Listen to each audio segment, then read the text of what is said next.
Thanksgiving, you're our feast. Human flesh fills the mouths of the Mahomes family. Bob, the most sinister man to ever have taken a breath on earth, just executed a family of 3 just over 8 hours ago. His wife Susan, along with the help of her favorite child Eric, skinned the entire family and cooked up their skin for hours, and now they're enjoying them with a side of mashed potatoes and corn. Delicious, Mom, spoke Erica, the daughter Susan has always regretted having, given the fact that she knows her daughter is completely identical to her, or at least how she used to be. Her daughter just may be more ruthless than she can ever imagine, which concerns her given the way she was when she was around her daughter's age. Susan brought plenty of drama and heartaches to her family way back when, which almost led to her parents being murdered by the man she loved very much just before she met Bob. It was then her murderous ways were exposed. The cannibal within her unleashed the fatal night she killed her high school sweetheart for attempting to murder her and her family. Susan brought heartaches, stress, and drama to her parents every so often, and her daughter Erica is so much worse than she ever was. Dozens of teens, teachers, cops, and even politicians no longer exist due to Erica's actions.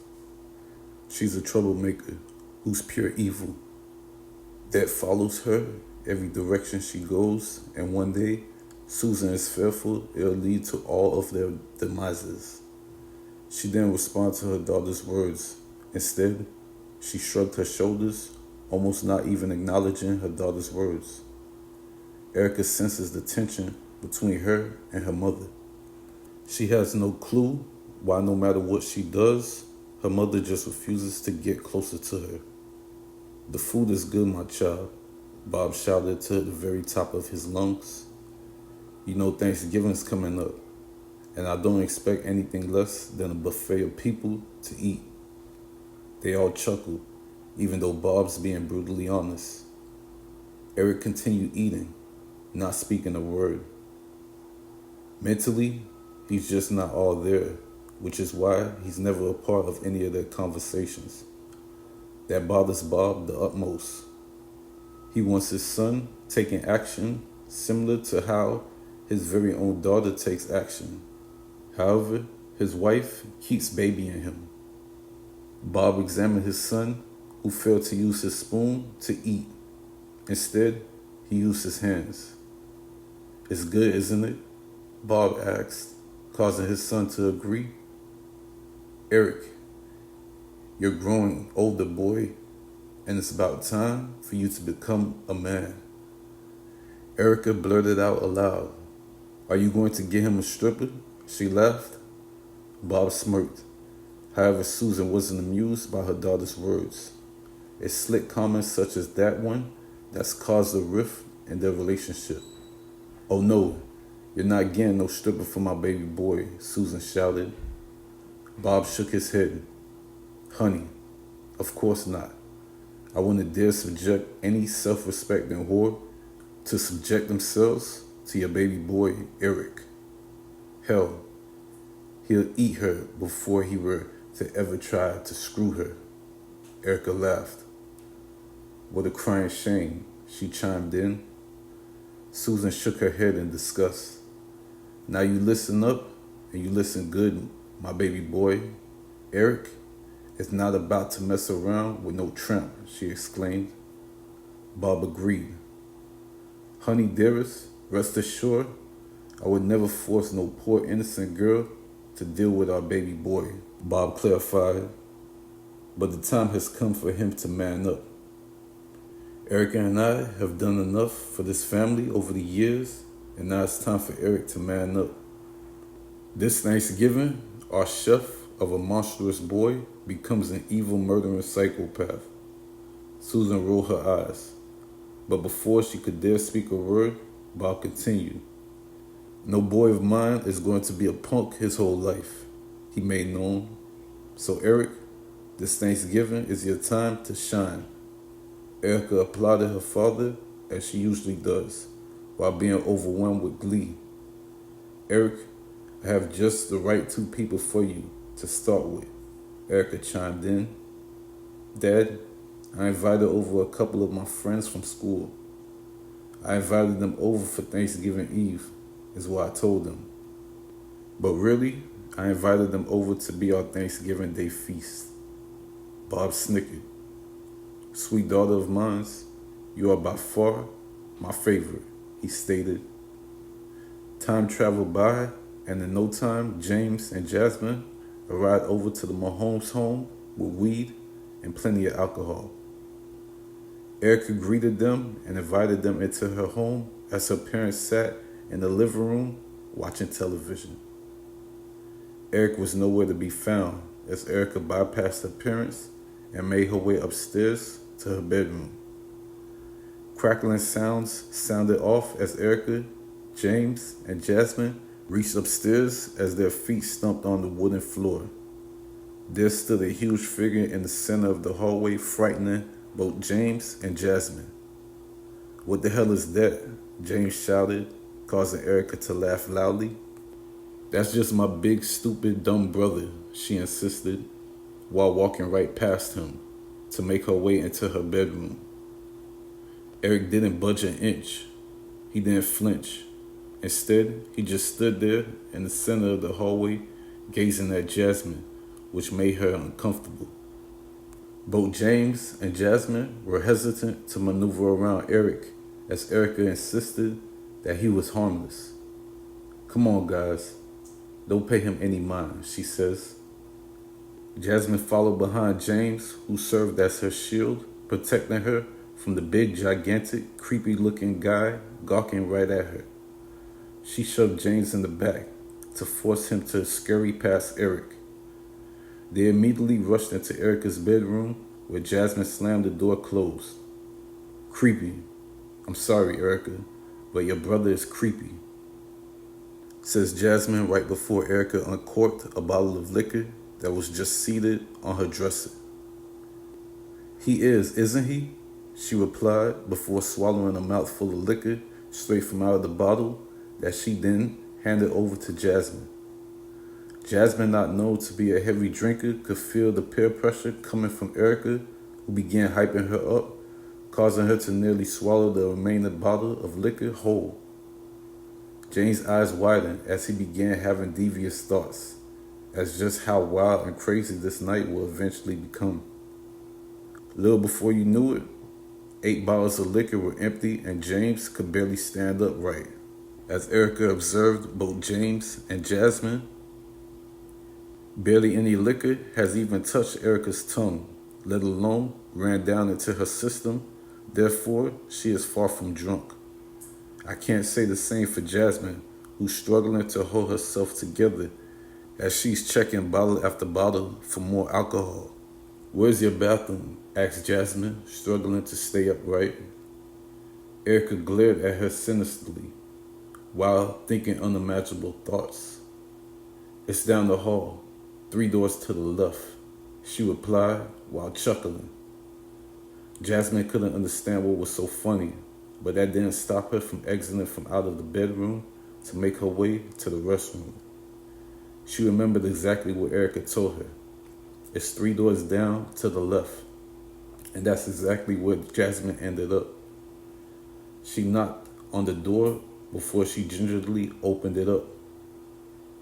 It was there she spotted Erica's giant brother sitting on the edge of his bed, staring right at her, as if he were waiting for her this entire time.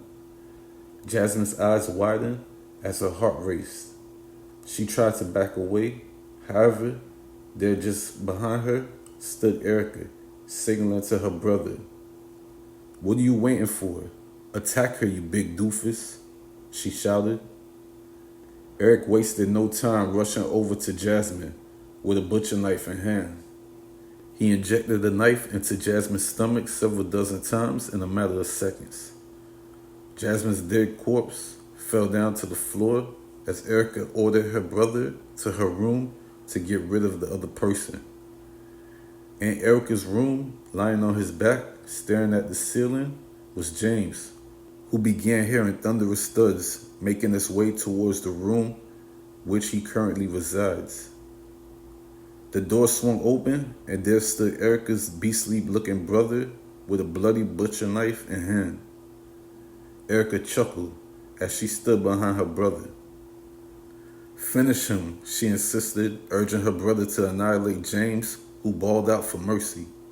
"No, no, no," he shouted as Eric slaughtered him into pieces with his now new favorite toy, a huge sword-sized butcher knife.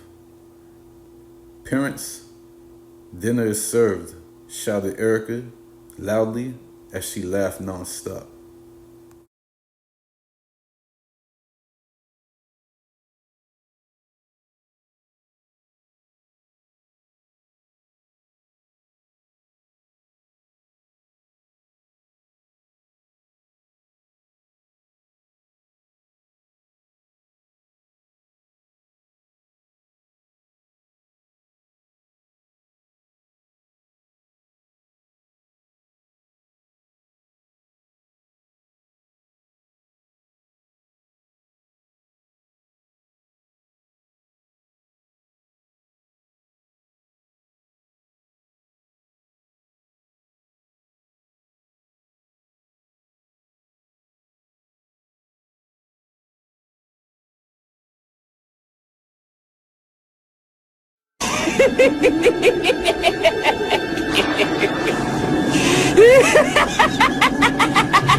Black Friday Massacre.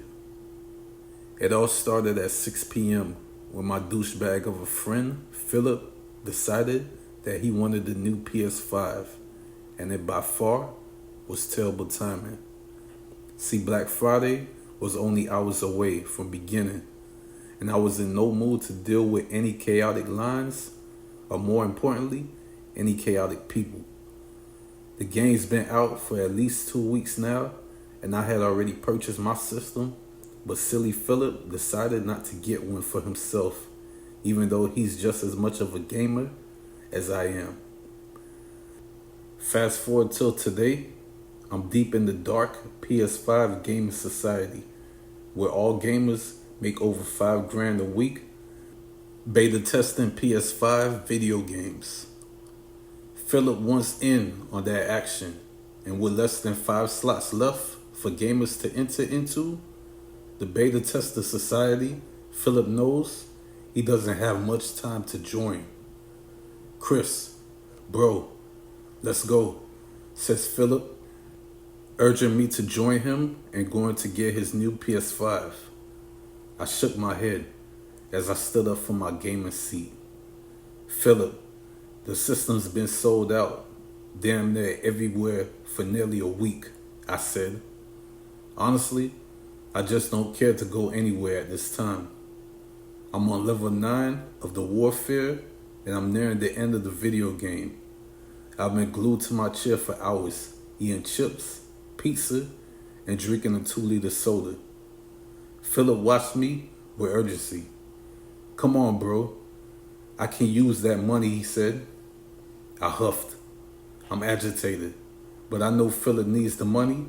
Plus, I know if he doesn't get the system tonight, he'll miss out on the gaming opportunity of a lifetime.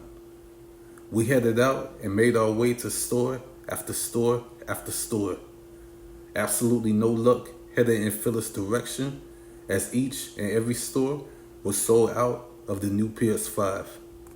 "Bro, I don't even know if we're going to," I spoke, but Philip cut me off. He pounded his dashboard with a closed fist. "Don't say that, man. Please, I need that system now," he said. He pulled out his phone from his pocket to check the gamer website. "Damn, only 4 slots left. I have to get that damn PS5, he shouted. I'd already given up hope. I just want to get back home and finish up the game warfare before I go to sleep. Philip, on the other hand, looks like he's just getting started, as he's driving like a madman. Within the next hour, we must have visited 7 stores where they all told us that they were sold out of PS5s. Midnight has approached and Black Friday has officially begun. I'm beginning to become homesick. I just want to go home as we're getting further and further away from my home, as we're going to electronic stores further and further away from where we live. Then, finally, we made it to a well-known electronics store, some 2 hours away from our home, as we spotted several customers exiting from the store with PS5s in their carts. Philip became relieved. I could sense it in his demeanor. He exited from his vehicle and scurried into the store as I followed behind him. I didn't bother to try to keep up. Instead, I just walked gingerly into the store as Philip was already in the video game section of the store near the back end of it. I spotted him searching every shelf of the gaming section from top to bottom. The look of relief vanished from his face as panic completely took over it. My mind scrambling as anger is taking over me as I'm realizing that this already frustrating night is just beginning. The time is nearing 1 a.m. and I'm just losing my sanity as I watch Philip engulf in frustration. He began marching over in my direction, hands empty, rage spilling all over his face. Just looking at him is pissing me off. He stood before me with nothing but anger filling him. I can't believe this shit, bro. I can't believe there's no more damn PS5s left, he spoke. Let's go. Let's just get the hell out of here. Finally, this nightmare of a Black Friday is over, and we can head back. Philip should have listened to me when I had urged him to get the PS5 when I got mine. We would have avoided this situation, and he would have been a beta tester already. Instead, he's going to miss out on this golden opportunity, and he only has himself to blame for it. He marched before me, back to his vehicle, where we spotted these stoner-looking dudes gazing over at us. Tattoos filled their faces as their eyes were bloody red. The look of suspicion was all over them. They're definitely not my kind of people, and the evil gaze I'm giving them notifies them in a hurry I want nothing to do with them. Yo, dude, I have a few PS5s. One of them spoke out loud, catching Philip's attention. Philip stopped in his tracks as he became filled with glee. Seriously? Listen, I'm not in the mood for any funny jokes, he replied. We're not joking. I have a few extra PS5s over in my van. I'm just trying to make a couple of extra dollars for the holidays. The weird-looking guy continued. It's right over here. He and his friend made their way over to a run-down-looking van, causing me to pause.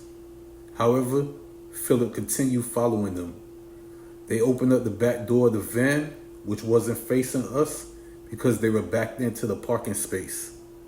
Philip, I don't know about this one, I said with great hesitation. However, he didn't listen to my words. He just headed over to the back of the van and I followed him. I just couldn't allow him to go back there by himself. In no time, as we made our way to the back of the van, there we spotted two guns aimed at us by these two chumps. Merry early Christmas and a ho ho ho, bitches, one of them spoke. What the hell, says Philip, shocked and surprised. Now where's that PS5 money, says the evil guy angrily. Now move slowly and give me that money before I do something stupid, he continued. Philip didn't put up a fight. He just quickly handed him his money just before they dug through his pockets and then mine. They removed his wallet, and so did they remove my wallet, and along with my car keys and Philip's car keys as well. I had just cashed my paycheck, so my wallet was fully loaded with money. Philip's frustrated, and so am I. A good deed I did by following him all around has led to this moment. No good deed goes unpunished, and I'm being punished for my good deed currently. I'm sick to my stomach. My rent money is gone now. My money to take care of all my bills have vanished, and I just can't believe it. Y'all won't get away with this, Philip insisted, causing one of the gunmen to step closer to him with their gun aimed at Philip's jaw. Say another word, the guy with the gun spoke. I looked at Philip and shook my head. Keep quiet was what I wanted to say to him. Philip glared at the guy pointing the gun at him. Put that gun down and show me just how much of a man you are, Philip spoke. His words caused the thieves to giggle as they briefly took a look at one another. And before I could realize it, the guy's gun went off 3 times, striking Philip just before I was pistol whipped in the back of the head. I tumbled down to the floor as I then heard the sound of tires screeching off as the gunmen sped off in their van. There was blood everywhere, with pounds of it leaking from right out of me.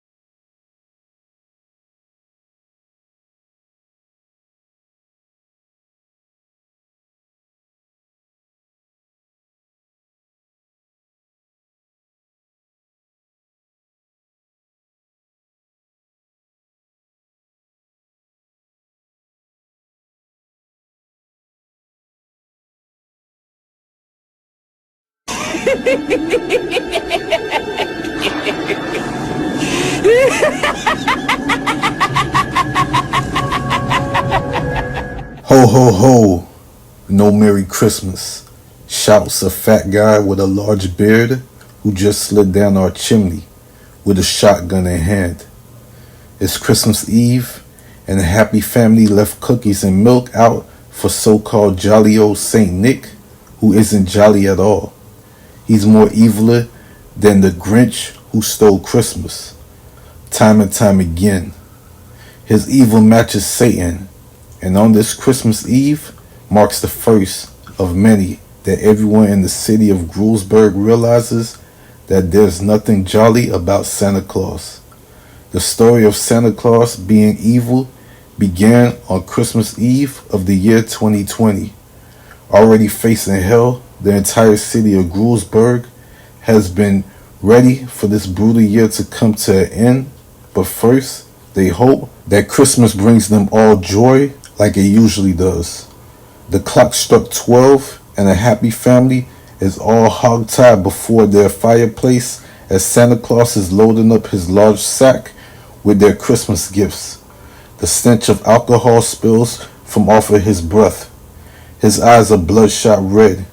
He's beyond drunk and beyond pissed with everything going on in his personal life. Anger is fuming his rage as he finishes loading his bag with all the family's Christmas gifts. Thanks for the cell phones, the iPads, and all the electronics that I'll be sure to enjoy, he shouted loudly while he continued loading up his sack. He kept a smile on his face, even as he heard screams from the family he has all tied up. Hush now, will you? He demanded. No one's going to get hurt. I'm just here for the presents. He laughed even more. Well, your poor kids' feelings will be hurt because they won't have any gifts for Christmas. But look on the bright side. I'll have a jolly Christmas thanks to you all. With his bag now fully loaded, Santa headed towards the front door where he spotted a set of keys hanging off of the wall near the front door. He then grabbed a hold of the keys as he turned around to face the family who are all watching him with fright in their eyes. "Oh, that's so sweet," he spoke with surprise. "You really shouldn't have gotten me a brand new car," he said. As he spoke, The man, being hogtied, looked over at his wife, who was in tears. The car of her dreams he had brought her for Christmas. However, because of evil old Saint Nick, she would not be able to enjoy it.